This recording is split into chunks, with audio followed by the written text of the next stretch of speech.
Welcome dear students in AC starter. आज मैं आपको वर्कशीट नंबर 14 विषय हमारा विज्ञान रहेगा और कक्षा 8वीं की जो है वर्कशीट करवाने जा रहा हूँ, जो 18 नवंबर 2020 यानी कि वेडनेसडे की वर्कशीट रहेगी। ठीक है बच्चों, आज की जो वर्कशीट है ना, उसका जो टॉपिक है वो विस्थापन अभिक्रिया रहने वाला है। अब विस्थापन होता क्या है?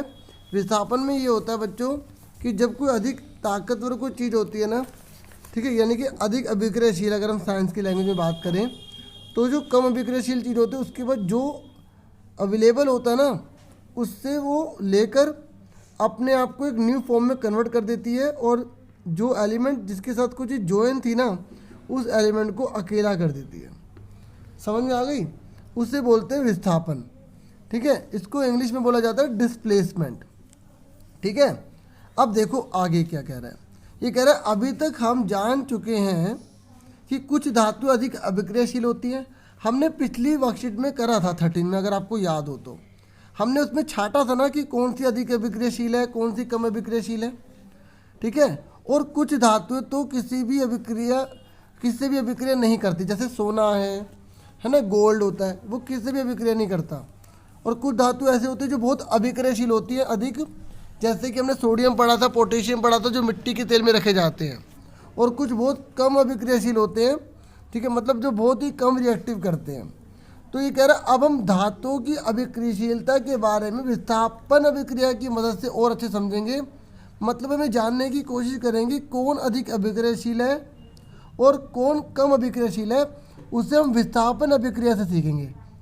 विस्थापन का मतलब समझ गए ना, कि अगर कोई हमारे पास केमिकल है या कोई एलिमेंट है या कंपाउंड है, वो किसी दूसरे के साथ रिएक्शन करवाया जाता है, अगर वो उसके रिएक्ट करके एक न्यू फॉर्म बना दे और उसके अंदर जो एलिमेंट है, जो तत्व है, उसे अलग कर दे, तो ये वाला जो एलिमेंट है ना, ये अधिक अभिक्रियाशील कहलाएगा।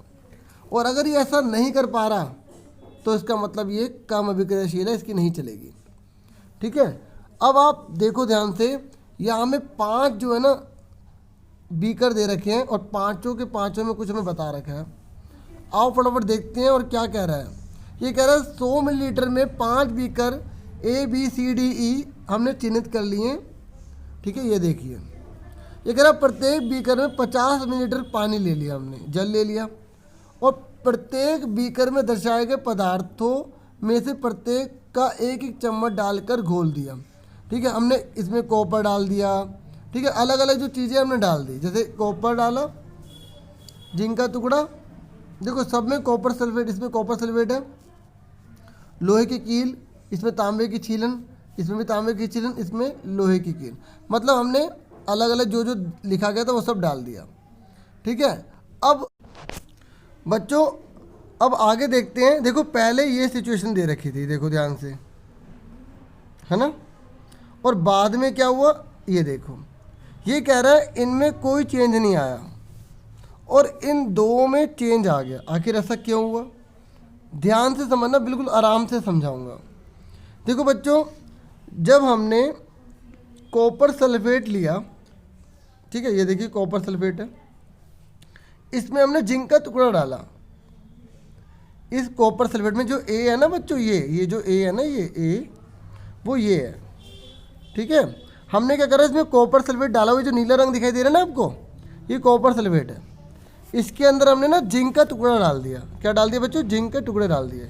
तो बाद में देखो बच्चों क्या हुआ, देखो इधर कॉपर अलग हो गया और जिंक सल्फेट इकट्ठा हो गया। इसका मतलब समझते हो बच्चों कि जिंक इतना ताकतवर था, अगर थोड़ी डैश लैंग्वेज में बोला जाए ना, तो कॉपर को लात मारी उसने और सल्फेट उससे ले लिया। ठीक है, लेकिन हम केमिकल साइंस की लैंग्वेज में बात करते हैं कि जो जिंक है ना बच्चों, ये ज़्यादा पावरफुल है। ठीक है, किससे? कॉपर से। इसलिए इसने कॉपर को अलग कर दिया। ये देखिए, कॉपर को अलग कर दिया और क्या बन गया? Zinc sulphate.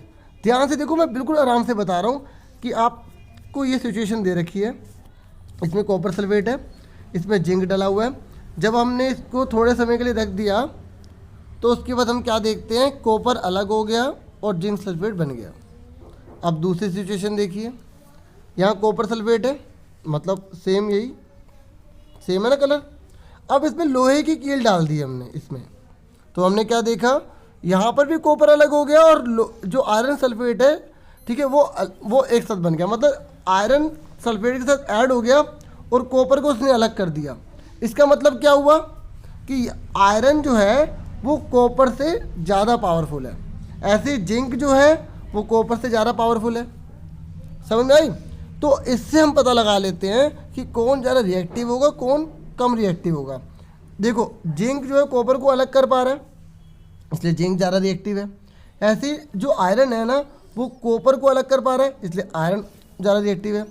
अब आप क्या ये बता सकते हो कि जिंक और आयरन में दोनों में से कौन ज़्यादा रिएक्टिव है?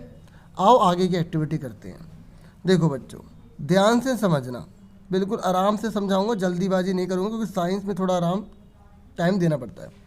अब बीकर सी में देखो बच्चों, इसमें जिंक सल्फेट है। अब देखो जिंक सल्फेट ले लिया हमने, ये जो हमारे पास बना था ना जिंक सल्फेट, ये हमने यहाँ ले लिया।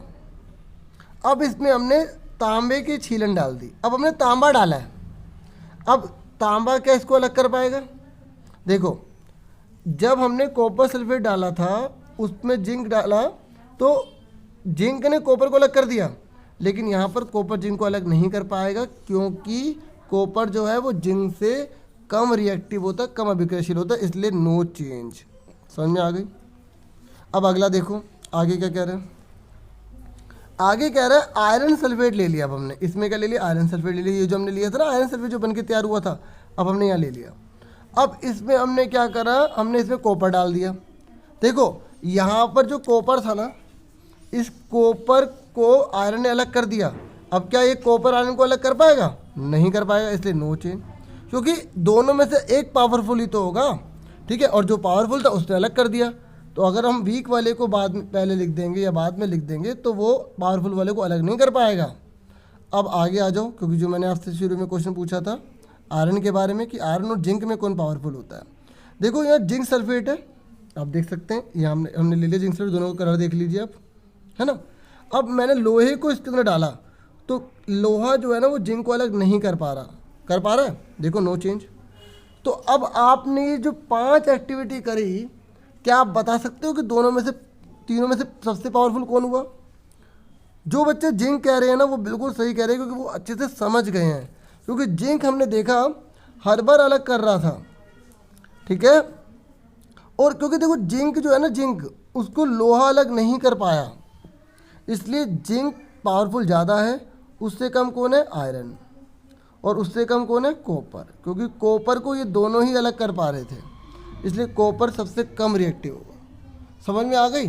तो ये फैक्ट होते हैं जो आपको अच्छे से समझने चाहिए, जो बच्चे जो गलती कर देते हैं, ठीक है। अब आओ, जो मैंने आपको पूरा समझा दिया, पूरी वर्कशीट ही समझा दी है। ये नीचे देखोगे ना, ये सारा पूरी एक्टिविटी दिखा रहा है, आप ध्यान से देखिए, पूरा यही चीज़ समझा रहा है, ठीक है। तो ये देखिए मैंने आपको पूरा अच्छे से समझा दिया था कि जिंक सबसे पावरफुल होगा, ठीक है, उससे कम आयरन होगा, उससे कम कॉपर होगा। अगर आपको अभी भी कोई डाउट है तो कमेंट बॉक्स में बता देना, बाकी एक बार दोबारा देखोगे ना, क्योंकि नई चीज़ कई बार एक बार में समझ नहीं आ पाती है, ठीक है। और अगर स्पीड ज़्यादा लगे तो अब जो है 3 डॉट दबा के उसे धीरे कर सकते हो। हालांकि मैंने अब बहुत धीरे कर दिया अपने आप को, नहीं तो मैं काफ़ी बच्चे कहते हैं सर आप बहुत स्पीड से कराते हो, फिर भी अगर हो तो प्लीज़ बताना ज़रूर। अब ये जो आंसर है ना बच्चों, मैंने आपको अच्छे से समझा दिए, सारे आंसर मैंने आपके लिए पेजेस पे कर दिए हैं। अब उसे नहीं समझाऊंगा, ठीक है, क्योंकि मैंने सारा अच्छे से क्लियर कर दिया है, ठीक है। अब आप फटाफट आंसर देख लीजिए। और अगर एक और बात, मैंने ऐसे समझाया, आप पहले खुद ट्राई कर सकते हो तो खुद ट्राई कीजिए, फिर आप आंसर मैच कर लेना, ठीक है। बाकी देखना चाहते हैं आप देख लीजिए। तो देखो बच्चों, क्वेश्चन तो आप वर्कशीट से ही नोट कर लेना, ठीक है। आपसे पूछा गया था कि कॉपर विलेन का रंग कौन सा है? नीला रंग। कॉपर का कौन सा रंग है? भूरा रंग, ठीक है। तो ये आंसर पहले वाले का हो गया। अब मैं आपको दूसरा आंसर दिखा देता हूँ। और अगर अभी तक आपने लाइक ना किया तो देखो लाइक तो बनते ही आपके लिए, ठीक है, लेकर आता हूँ वीडियो। और अगर आप चैनल पर न्यू हो तो प्लीज़ सब्सक्राइब भी कर लीजिए। बच्चों आपसे सेकंड क्वेश्चन पूछा गया है कि कॉपर जिंक के विलयन में से जिंक को विस्थापित क्यों नहीं कर पाता? आप सिंपल बता सकते हो, वो कम अभिक्रियाशील है। अब आप एक बार आंसर देख लो जो मैंने लिखा हुआ है, ठीक है, ये आंसर देख लीजिए। क्योंकि कॉपर जिंक के मुकाबले कम अभिक्रियाशील है। नियम है कि केवल अधिक अभिक्रियाशील धातु कम अभिक्रियाशील धातु को उसके जलीय विलयन से विस्थापित कर सकती है, ठीक है। ये मैंने आपको आंसर भी दिखा दिया, ये ऐसी स्टार्टर है आपके चैनल का नाम, ठीक है, इसका ख्याल रखना, ठीक है, लाइक करते रहना। आगे बढ़ जाते हैं थर्ड क्वेश्चन की तरफ। बच्चों थर्ड क्वेश्चन है कि जिंक आयरन कॉपर को अभिक्रियाशीलता के घटते क्रम में व्यवस्थित कीजिए। तो ये आपको अच्छे समझा चुका, ये आंसर है, ठीक है। एक बार मैंने जो लिखा वो भी देख लो, ठीक है बच्चों, ये आंसर हो गया। आप देख सकते हैं, आपको दिखाई दे रहा होगा, बिल्कुल वैसे लिखना जैसे कि आपके उसमें लिखा हुआ है वर्कशीट में। अब उसके बाद नेक्स्ट क्वेश्चन देखते हैं कौन सा है। नेक्स्ट में पूछा गया आपसे, क्या होता है जब एक लोहे की कील को कॉपर सल्फेट के विलयन में रख दें, ठीक है। तो आप खुद ही इसका आंसर आप बता सकते हैं, बाकी मैंने करा वो दिखा देता हूँ आपको, ठीक है। जैसा कि आप जानते हैं कि जो लोहा होता है वो अधिक अभिक्रियाशील होता है, ठीक है, कॉपर से, तो उसको विस्थापित कर देगा। इस तरीके से हमारा आंसर आ जाएगा, ठीक है। बाकी स्टेटमेंट भी लिख दी कि जब लोहे की कील को कॉपर सल्फेट के विलयन में रखा जाता है तो लोहा कॉपर को विस्थापित कर देता है, ठीक है बच्चों। क्लियर हो गया सबको। अब लास्ट क्वेश्चन देख लेते हैं कौन सा है। लास्ट में तो आपको केवल फिलअप करना है, आप खुद भी कर सकते हो। जैसे जिंक दे रखा है तो यहाँ पर कॉपर है, अलग हो गया, तो यहाँ पे क्या आएगा, कॉपर सल्फेट आएगा, CuSO4 आएगा। फिर भी आपके लिए कर रखे वो देख लीजिए। तो ये लास्ट आंसर, ठीक है, कॉपर सल्फेट।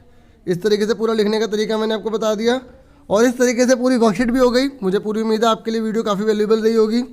और प्लीज़ वीडियो को लाइक करें, जितना हो सके अपने फ्रेंड्स को शेयर करें, और एक शेयर तो प्लीज़ कर ही देना, आज तो कर ही देना है ना। और अगर आप चैनल पर न्यू हो तो प्लीज़ सब्सक्राइब भी करें। Thank you for watching and listening carefully. Take care yourself dear students.